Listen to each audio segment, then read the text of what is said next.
One of golf's biggest events is this week, and that is the Players' Championship at TPC Sawgrass in Florida.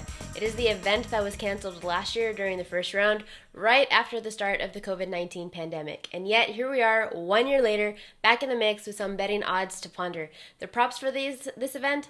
All centered around the famous 17th hole, the Island Green. But actually, maybe it's more of a peninsula, but it is a par 3, and it is only 137 yards. So how hard could it really be?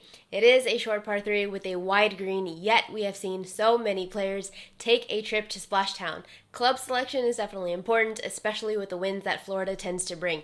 And seeing all that water, definitely it can be intimidating. There are two sets of betting options related to the 17th hole, hole-in-one props plus balls in the water props. Looking first at the hole-in-one props, one option is, will there be a hole-in-one on the 17th hole? Easy enough. Then there's offerings on whether specific players will have a hole-in-one, and those players are Bryson DeChambeau, Colin Morikawa, Dustin Johnson, Jon Rahm, Justin Thomas, Rory McIlroy, and Xander Schauffele. All have had at least one hole-in-one at an official PGA event, except for Colin Morikawa and Rory. Kind of hard to imagine. But it is hard to make a hole-in-one. The odds are actually 3,000 to 1 for professional golfers, and for the average Joe like you and me, it's actually more like 12,000 to 1. And of course, the betting odds definitely reflect that. And making a hole-in-one at TPC Sawgrass is no exception. In the history of the Players' Championship on the stadium course at TPC Sawgrass, which dates back to 1982, there have been only 9 holes-in-one on the 17th hole. 9 holes-in-one in 38 years. 9. Put that into perspective.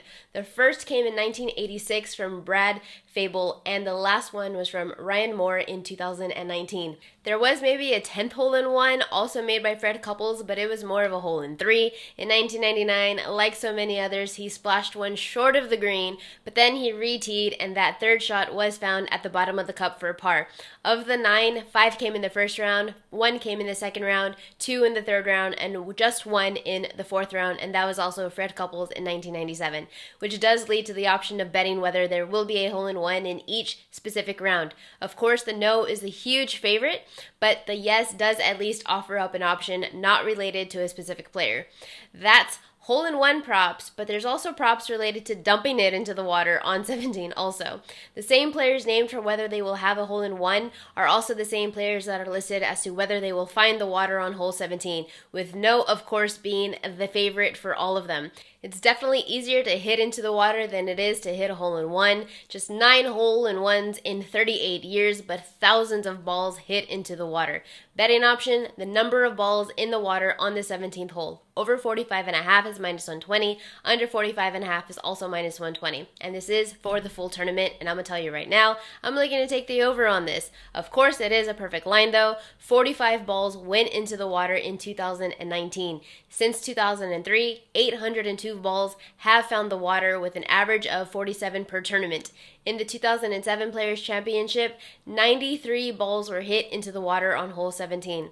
Looking at the weather, there is max gusts should be somewhere between 13 and 15 on Thursday, and then 12 in the later afternoon for Saturday and Sunday, but it is Florida, so that could definitely change. But I'm rooting for some carnage. Give me over 45.5 on the number of balls hit into the water. That does it for the props for the Players' Championship, but make sure to check out oddshark.com for a full list of betting sites available and picks and plays for this tournament.